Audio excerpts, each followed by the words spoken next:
El Señor esté con ustedes. Con su espíritu. Lectura del Santo Evangelio según San Juan. Gloria a ti, Señor.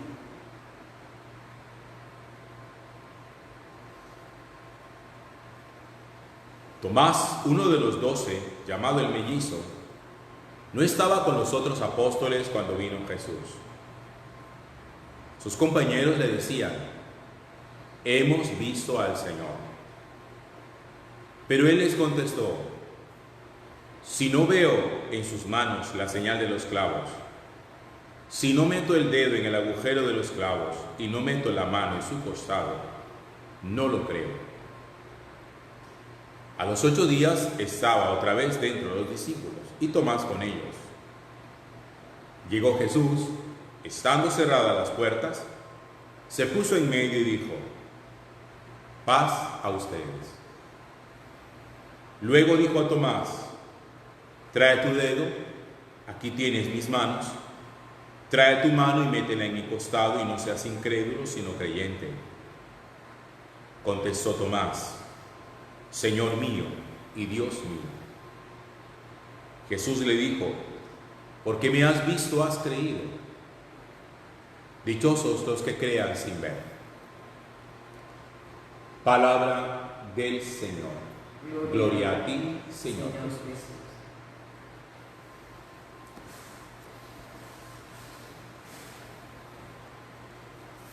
De los últimos años para acá que existen los teléfonos celulares y la posibilidad de poder tomar fotografías a través de nuestros teléfonos, seguro todos los registros de los videos de la infancia de sus hijos, que son hoy adolescentes, o del bautismo de sus hijos en los últimos años, o del cumpleaños o del grado, o de las fiestas en casa, usted seguramente lo tiene allí guardado en su celular, en el equipo, de pronto lo tendrá en una nube para bajarlo en cualquier momento que lo pueda necesitar. Más años atrás, cuando no existían los teléfonos celulares, cuando cada uno de los eventos tenía que asistir el fotógrafo y hacer todo el protocolo para poder tomar la fotografía, esas fotografías que muchas veces nosotros conservamos en color blanco y negro o en color sepia y que están allí también en álbumes, esas fotografías que va uno a esos álbumes y de vez en cuando los mira con nostalgia, alguna de esas páginas seguramente manchadas por el tiempo, alguna de las fotos borrosas. Yo estoy seguro que todos los que tenemos la oportunidad de volver sobre ese registro fotográfico de hace 40, 50 y más años atrás, produce nostalgia y uno conserva con muchísima alegría y con mucho celo esas fotos para que no se vayan a dañar, para que no se vayan a perder. Es que esas fotografías de alguna manera representan un registro de lo que es nuestra historia personal, y me refiero a las fotografías de la familia, por no mencionar otras en otros lugares, en otras culturas. Representan parte de nuestra historia, y seguro que si allí entre nuestros familiares está el abuelo o la abuela que pueda contar un poco algo de esa historia, nosotros la alimentamos, la enriquecemos y la fotografía se vuelve viva, la fotografía recobra vida, ya no es solamente allí la imagen estampada. Creo que con ese ejemplo pues nosotros podemos entender lo que significa poder guardar el registro histórico de la vida y de los acontecimientos.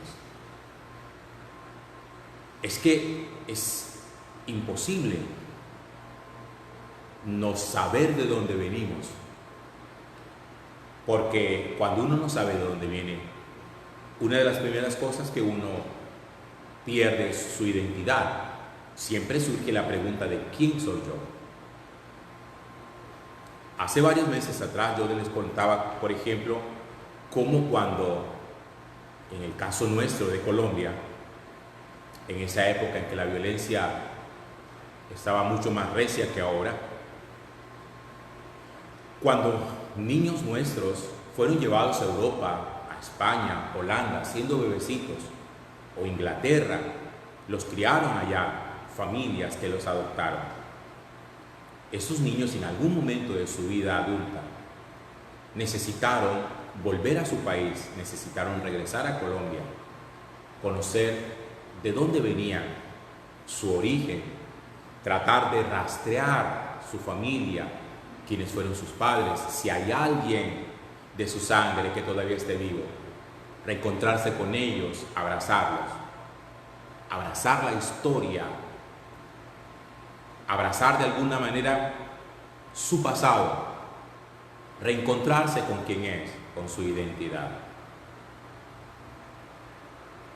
Yo no me imagino, no quisiera imaginarme que a cualquiera de nosotros se le ocurriera coger todos esos álbumes de casa y hacer una hoguera con ellos y sencillamente quemarlos para borrar todo el registro histórico de la familia. Sería descabellado, porque sería perder la oportunidad de poder tener una enorme riqueza que diera cuenta de quiénes somos nosotros y de cómo se ha construido nuestro hogar. Ese ejemplo lo hago micro, solamente para la familia. Pensemos en ese mismo ejemplo macro, para la sociedad, para el mundo. ¿Por qué sabemos nosotros que hubo en el pasado acontecimientos, algunos de gran envergadura, maravillosos, otros luctuosos, tristes, de derramamiento de sangre, de genocidios, de persecuciones, de tristeza, de pestes? Porque hay gente que ha querido conservar la historia para que nosotros podamos ver de dónde venimos, lo que hemos superado, cómo ha ido transformándose la sociedad, la mentalidad, cómo hoy uno puede entender que cosas que para nosotros en el presente nos pueden resultar inconcebibles, en el pasado era la cosa más normal del mundo, estaba culturizado, era la costumbre de la época. Y me parece que, por lo menos a los que nos gusta la historia, y lo digo porque a mí me encanta, cuando uno lee la historia y mira en ella los trazos con los que está escrita, que mucha de la historia del mundo está escrita con sangre, con sudor, con guerra, pero también con la inteligencia de muchísimas personas, uno descubre de dónde vienen, uno se da cuenta de las cosas que ha superado. Uno mira, por ejemplo, la época de la peste negra en Europa, en que murieron más de 30 millones de personas, y uno dice hoy, el COVID es nada comparado con los 6 años que vivió Europa con la peste negra. Y termina uno diciendo, la historia nos enseña. Y usted no puede pretender borrar la historia simplemente quemando libros, destruyendo monumentos, vandalizando lo que de alguna manera nos cuenta que pasó, para bien o para mal. Creo que saben de lo que les estoy hablando, ¿cierto? Vamos, el mismo ejemplo, vamos a plasmarlo en el proceso de evangelización que ha tenido la iglesia. Nuestra historia de fe, de donde venimos, porque estamos donde estamos. Recuerdan ustedes que el lunes pasado, que era 29 de junio, nosotros celebramos la fiesta de los santos apóstoles Pedro y Pablo, 2 de las columnas baluartes de la vida de fe de la iglesia. Y hoy, justo unos poquitos días después, 4 días después, estamos recordando la memoria de otro apóstol, de Tomás, también con sus propias características, con su propia personalidad, con su propio estilo, con sus propias deficiencias. Y es que a lo largo del año, nosotros en la iglesia cogemos uno a uno cada apóstol y lo vamos resaltando y damos gracias a Dios por su vida. ¿Y saben por qué lo hacemos? Porque gracias a ellos, a su trabajo, a lo que hicieron, hay una historia de fe construida que nos permite a nosotros hoy poder confesar que Jesucristo es el Señor. Y eso no lo va a borrar nadie del corazón de ninguno, ni quemando Biblias, ni sepultando el nombre de los apóstoles, ni prohibiéndonos que nosotros les guardemos reverencia en el corazón y gratitud por haber sembrado la semilla de la palabra de Dios en el mundo, y que eso nos permita poder nosotros hoy ser creyentes. Algunos estarán pensando la palabra que se han inventado negativamente para pretender simplemente devaluar todo el trabajo de los evangelizadores. No, que es que vinieron a conquistar, a robar, a someter, a acabar con las culturas, a hacernos perder identidad. Es que no se puede evaluar la historia del pasado con los criterios del presente. ¿Usted comprende eso? Uno no puede desmarcar la historia del momento. Miren, en la época del Holocausto nazi, se creía que los judíos no eran personas. Y eso llevó al nazismo a cometer el genocidio, el holocausto contra los judíos, donde murieron más de 12 millones de personas. Anteriormente, se pensaba que los negros no tenían alma, que eran animales y que por lo tanto se podía comprar, comercializar con ellos, tenerlos como esclavos, porque eran animales, porque no eran personas. Y todo eso se fue corrigiendo.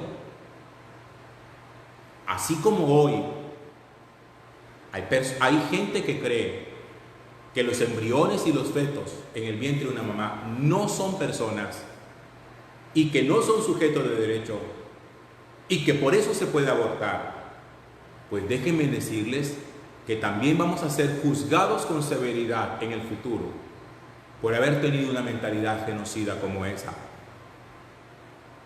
Hoy muchos dicen que en un mundo tan moderno, diciendo que un embrión, que un feto no es una persona, que no es sujeto de derechos y que por lo tanto se puede abortar hasta el 9º mes. Y vamos a llevar palo en el futuro por eso, por haber tenido semejante mentalidad tan genocida. Y muchos hoy les parece que eso es. Lo que quiero decir con eso es que es importante siempre ponernos en el contexto histórico del momento. Aprender del pasado, lo bueno para incentivarlo, de lo malo para corregirlo. Y para darnos cuenta que tenemos una historia que no podemos borrar, quemando libros, destruyendo monumentos, destruyendo fotografías, dando a entender como que esto nunca existió. Porque ¿saben cuál es el peligro de pretender que algo nunca existió? Que lo volveremos a repetir. Lo seguiremos repitiendo. Porque como no hay un registro, se pretendió borrar un registro de lo que pasó, volveremos a caer en ello, porque los seres humanos muchas veces, en vez de construir la historia de manera lineal como debería ser, la vamos construyendo de manera cíclica y vamos repitiendo los acontecimientos. La fe que nosotros tenemos hoy, de los cristianos católicos, que somos cristianos católicos, se la debemos a gente que se la jugó íntegra en su vida para sembrar la semilla de la palabra de Dios. Que no andaban simplemente ahí como desocupados. A ver dónde doy yo una enseñanza, a ver dónde yo doy una prédica, a ver dónde me llaman para anunciar, a ver dónde cantamos aleluya. No, gente que se jugó el pellejo, dio su vida y con su vida sellaron el testimonio de que lo que estaban contando era verdad. Porque nadie da su vida por una mentira. Y ellos predicaron, dando su vida por una verdad. La entregaron, no la quitaron a nadie, no obligaron a nadie, no mataron a nadie para que fueran creyentes.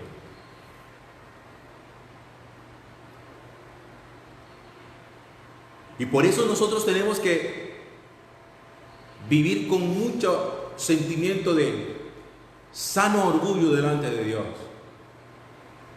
de saber que nuestra iglesia ha sido construida y ha sido regada y expandida, como decía un escritor antiguo, Tertuliano, a través de la sangre de los cristianos. Decía él, la sangre de los cristianos es semilla del Evangelio. Allí donde se derrama una gota de un cristiano, de un creyente, por ser creyente, eso crece allí un árbol frondoso de miles de creyentes más. Hoy la iglesia recuerda a otro de esos apóstoles, un hombre que nosotros recordamos simplemente porque fue un hombre de espíritu positivista, práctico, de esos que como la gente de ciencia hoy le gusta la evidencia, y que se mostró como un hombre de la evidencia, de lo palpable, de lo tangible, de lo visible. Decía, yo necesito ver, yo necesito tocar, solamente así voy a creer.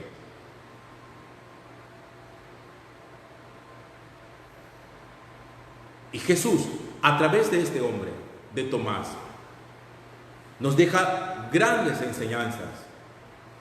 Y una de ellas es cuán importante es que uno pueda aprender a confiar en el Señor, aún sin la evidencia. Porque cualquiera de los que estamos acá, podríamos decirle como Tomás al Señor, si tú quieres que yo crea en ti, sana a este familiar del COVID. Y la respuesta de Jesús es, no lo voy a sanar hasta que primero no creas en mí. Porque no es ver para creer, sino que es creer para poder ver.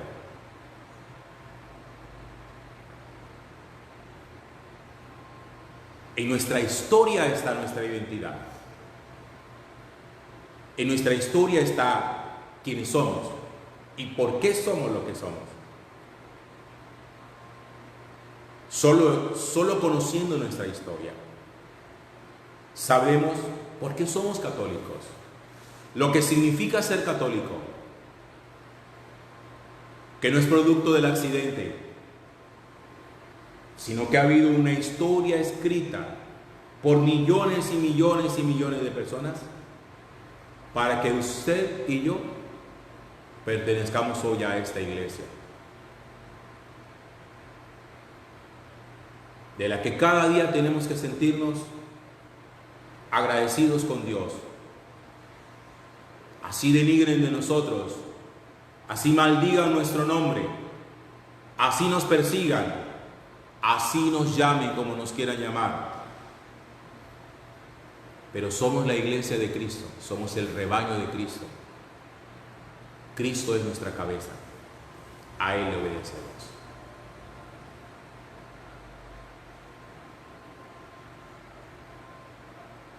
Yo voy a terminar la reflexión.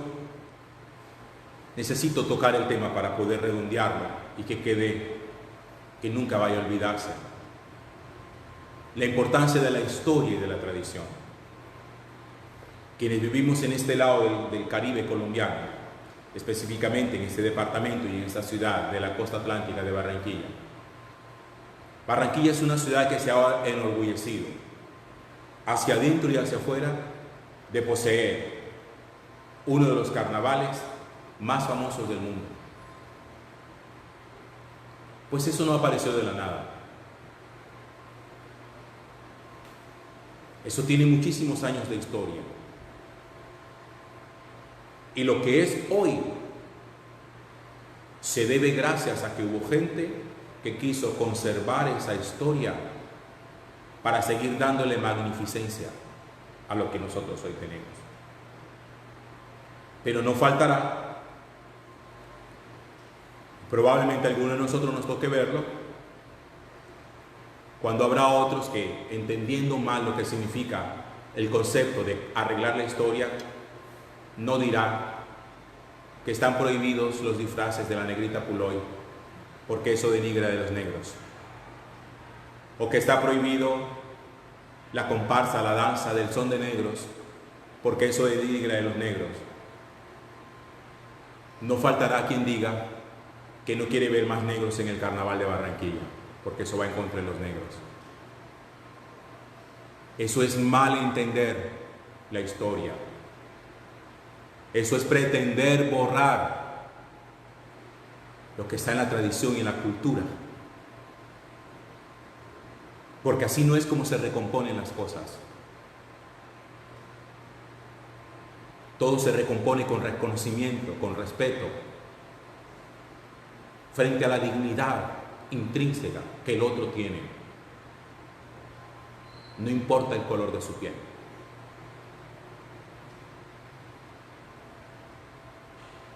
Bendito sea el Señor. A Él el honor y la gloria por los siglos de los siglos. Amén. Amén.